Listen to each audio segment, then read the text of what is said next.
tout de suite, Philippe Vandel, vous recevez vos invités culture. Bonjour Amanda Sters. Bonjour. 12 romans, 6 pièces de théâtre, 4 longs métrages, des chansons, une comédie musicale, des créations d'émissions de télé. Vous avez même écrit des épisodes de Caméra Café. Quel CV! Aurélie Jean, bonjour. Bonjour. Votre CV est pas mal non plus. Docteur en sciences et entrepreneur. Elle a notamment publié De l'autre côté de la machine, Voyage d'une scientifique au pays des algorithmes, c'était en 2019. Et puis, Les algorithmes font-ils la loi? Bonne question, c'est en 2022. J'emprunte cette présentation au Figaro Vox où vous écrivez régulièrement des chroniques très inspirées et surtout très argumentées sur la tech et les nouvelles technologies. Et votre actualité, elle est commune. C'est un roman d'anticipation, Résistance 2050. C'est aux éditions de l'Observatoire. D'abord, comment vous vous êtes rencontrés? Vous étiez de vieilles copines ou pas du tout? On est devenues copines sur les réseaux sociaux, en fait. Bizarrement, au départ, on se répondait. Ce que disait Aurélie m'intéressait, je crois réciproquement. Et ça arrive à des gens, mais ce qui est intéressant, c'est l'endroit de la rencontre. Ouais. Et puis en fait, on habite toutes les deux à Los Angeles Voilà. la majeure partie de... Non, mais... Tout simplement. Je savais que ça allait vous suivre. Ouais, on est tous à Los Angeles. Ouais. Non, Voilà, donc on a pris un café qui s'est transformé en dîner, qui s'est transformé en plein de dîners et en début d'amitié. Et puis le livre l'a encore renforcé. Voilà. Alors, comment est venue l'idée de ce roman? Parce que c'est un roman d'anticipation. Je ne sais pas si je dois raconter le début du roman ou comment ça vous est venu d'écrire un roman d'abord ou... Alors, après, je te laisserai la parole, mais c'est vrai que c'est parti d'une envie que j'avais. D'abord, je me demandais pourquoi il n'y avait jamais d'accompagnement éthique autour des nouvelles technologies, de tout ce qui était créé. Ça m'alarmait. Je me suis demandé comment changer ça. Et je me suis dit que ce que je savais faire le mieux, c'était d'écrire. Et donc, ce début d'histoire est né. Et j'ai pensé, pour que ça ait un sens et un impact, il faut que ce soit avéré. Technologiquement, scientifiquement. Et du coup, je me suis tournée vers mon amie scientifique, la seule. Et j'ai dit, j'ai demandé à Aurélie si ça l'amusait, et ça l'a plus qu'amusé, puisqu'on a commencé à écrire ensemble. Alors, je vais raconter le contexte du roman. Il y a une France qui est coupée en deux, mais une France où la plupart de nos problèmes ont disparu. Pourquoi? Parce que 90% de la population est équipée d'une puce dans le cerveau qui a des avantages indéniables. Par exemple, alors je précise qu'on est en 2050. Par exemple, elle contrôle nos pulsions. On ne reprend pas du dessert alors qu'on n'a plus faim parce que la puce nous interdit de ça. Elle nous réfrène. Je lis ceci. La nouvelle version de la puce permettrait de ressusciter des moments du passé en reproduisant les mêmes sensations physiques comme l'accélération des battements de cœur, les papillons dans le ventre, la dilatation des pupilles ou la chair de poule. Qu'est-ce qui est avéré dans ce roman? Qu'est-ce qui fonctionne déjà, Aurélie Jean? Alors, comme l'a très bien dit Amanda, en fait, lorsque vous faites un bon récit d'anticipation, c'est un récit qui part du présent. Bien sûr. Sinon, ce n'est pas de l'anticipation. Donc nous, en fait, on est parti du présent et de tout ce qui est fait dans le cadre des puces cérébrales, puisqu'il y a une puce qui a été créée donc par des Français pour aller traiter les symptômes de la maladie de Parkinson. Et il y a énormément de recherches qui sont faites actuellement sur le traitement d'Alzheimer via des puces cérébrales. Et bien évidemment, tout le monde connaît l'entreprise Neuralink fondée par Elon Musk et qui travaille lui aussi donc sur l'augmentation des capacités cognitives. Donc en fait, il y a des choses qui travaillent dessus. C'est un projet ou c'est effectif? Parce que Elon Musk il va aussi aller sur Mars. Pour l'instant, on n'y est pas. C'est un projet. Ils travaillent. Ils font des recherches. La puce qui travaille sur les symptômes de Parkinson, ça existe vraiment et les gens tremblent moins. Alors, je ne suis pas docteur, donc je ne me permettrai pas de dire, parce que je ne connais pas les tenants et les aboutissants de cette puce, mais je peux vous dire, il y a 2 Français qui ont travaillé. Et d'ailleurs, à la fin du livre, on remercie les gens. Et il y a, entre autres, un neuroscientifique qui a répondu à nos questions. La puce dans mon cerveau me dit qu'il faut marquer une courte pause. Vous restez avec nous, Aurélie Jean et Amanda Sters, parce que, évidemment, c'est une réflexion sur le futur, mais aussi sur notre présent. La France est coupée en deux, ça rappelle 42. Et puis aussi, il y a des gens qui acceptent, des gens qui refusent. Ça rappelle la vaccination. Beaucoup de choses dans ce livre. Culture Média continue sur Europe 1. Et tout de suite, Philippe Vandel, vos invités culture, Amanda Sters et Aurélie Jean.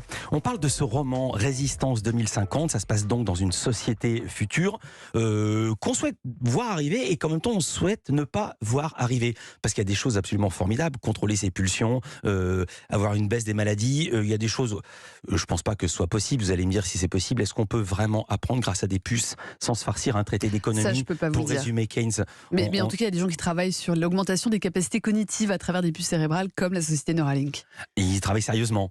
Il y a eu des tests d'ailleurs dont on parle dans le roman, parce qu'encore une fois, on est parti sur des faits d'actualité qui existent, comme les expériences qui avaient été faites sur des singes et qui avaient fait un peu scandale dans la presse parce que plusieurs singes étaient morts à l'issue de l'opération. D'autres avaient été bien évidemment euthanasiés pour les étudier. Et il y a eu des choses donc, on a parlé de ces expériences de Neuralink.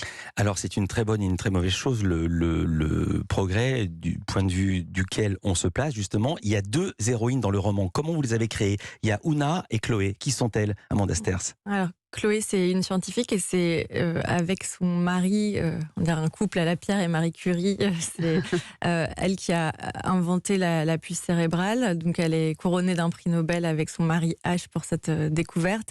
Et donc elle est du côté des pucés, mais elle a inventé cette puce avec une envie de bien, pour lutter contre l'Alzheimer de son père. Et peu à peu, elle se rend compte que sa puce sert à des dérives qu'elle n'avait pas anticipées, puisqu'évidemment, quand on fait le bien, il y a une partie à laquelle on s'expose. Et en face, il y a Oona, qui est une chorégraphe marseillaise, qui, elle, a pris la tête de cette résistance, de ces gens qui ne veulent pas mettre de puce dans leur cerveau, qui ont peur de perdre une partie de leur humanité, et qui, en contrepartie, souffrent parce qu'ils sont dans un climat où, évidemment, comme vous disiez tout à l'heure, on peut augmenter les capacités cérébrales avec un implant, donc les enfants n'ont plus besoin d'aller à l'école. Donc, du côté des gens qui acceptent la puce, il n'y a plus d'école, et donc ils se demandent pourquoi ils paieraient les subventions pour l'école de ceux qui refusent la puce. Idem pour l'hôpital, puisque la puce sert à neutraliser. Donc, en fait, on est toujours pris entre ces deux femmes, ces 2 options de la vie, en se demandant comment trouver un juste milieu, puisque le livre n'est pas manichéen, il sert une vision. Ouais. On est très très souvent des 2 avis. Questionnement, voilà, c'est un questionnement. Que les 2 camps ont raison, ou alors parfois on a l'impression que les 2 camps ont tort. Oui. Ouais. 2 totalitarismes s'affrontent, totalitarisme technologique contre un totalitarisme religieux. Vous posez cette question, les musulmanes sous leur voile, parce qu'il y a tellement d'enjeux dans ce livre, les musulmanes sous leur voile sont-elles moins libres que les femmes botoxées qui finissent par avoir toutes le même visage? C'est une très bonne question, j'aimerais bien connaître leur réponse à toutes les 2. Et est-ce que vous étiez d'accord quand vous écriviez? Alors déjà, c'est une question que je me suis posée dans Chicken Street, mon 2e livre qui se passe en Afghanistan. J'avais déjà fait ce parallèle et j'ai toujours eu l'impression, parce qu'on parle souvent des injonctions masculines, mais cette injonction de séduction, elle a ces 2 dérives-là qui sont à l'arrivée une façon d'être soumise pour les femmes. Parfois, on le voit, c'est conscient, parfois c'est inconscient. À mon sens, non, c'est ces deux côtés d'une même pièce. Le titre fait évidemment référence à l'occupation. Il y a une zone libre, une zone occupée, si tant est que la puce soit une occupation. On pense évidemment beaucoup au Covid avec les polémiques au sujet de la vaccination. Alors je ne vais pas vous ressortir le fameux cliché. Un roman d'anticipation, c'est celui qui parle le mieux de notre époque. En fait, si, je vais le ressortir. Votre idée, c'était de parler de notre époque.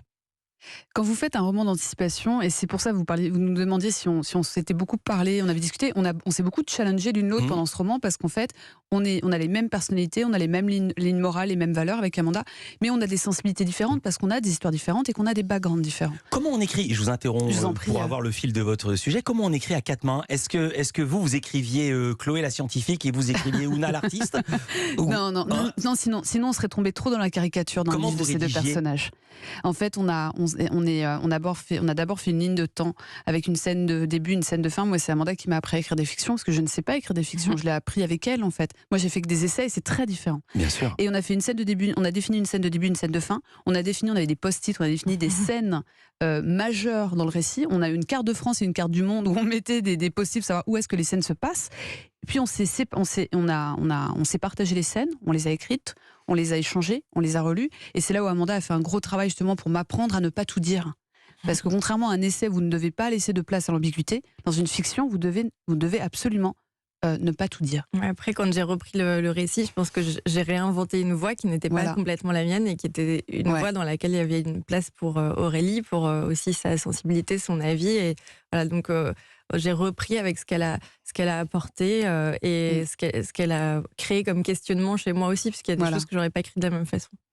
On marque une courte pause, on va parler de séries, on va parler d'exposition, et on va parler d'Amanda Sters et d'Aurélie Jean. Culture Média continue sur Europe 1.